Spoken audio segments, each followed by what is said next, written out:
They say the past is the past, until you fall in love. Then suddenly, everything that came before starts to matter. This is a story about James and Leila, two people who fell in love hard and fast, and then had to face the weight of everything they hadn't told each other. James met Leila at a bookstore. She was standing in the philosophy aisle reading the back of a Nietzsche book.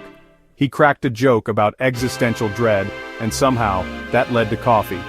Then dinner. Then falling asleep on each other's chests more times than they could count.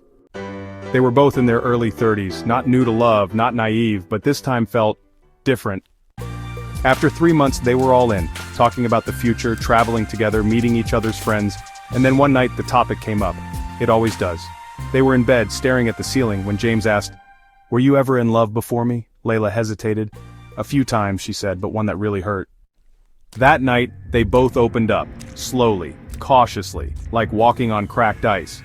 James admitted he'd had several casual relationships in his 20s, never anything serious until his late 20s, and even that ended badly.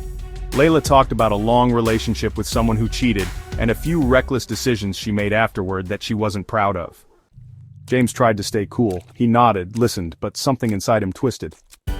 Over the next few days he became distant, not rude, not cold, just quieter. Leila noticed but didn't push.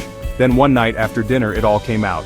James confessed, I keep thinking about the things you said, about those guys, the parties, the mistakes. I know I shouldn't care, but I do." Leila looked at him, not angry, not defensive, just hurt. She asked, "Do you think I'm less because of it?" James didn't answer right away. He didn't know how to.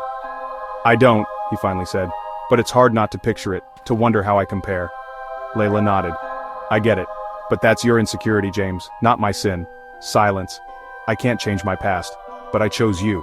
Every day I choose you. If that's not enough, then maybe you don't love me. You love the idea of who you want me to be." That night, James sat with himself, really sat. He thought about the way he judged her, the way he couldn't separate who she was from who she had been, and then he realized he had a past too, just a different kind. His had been safer, less messy maybe, but no less real. He called her the next morning. "I was wrong," he said, "and I'm sorry." There was a long pause, and then, "Thank you." They didn't break up. They talked a lot about shame, about jealousy, about the way society forgives men for their pasts but quietly punishes women. It wasn't easy, but they chose to grow together.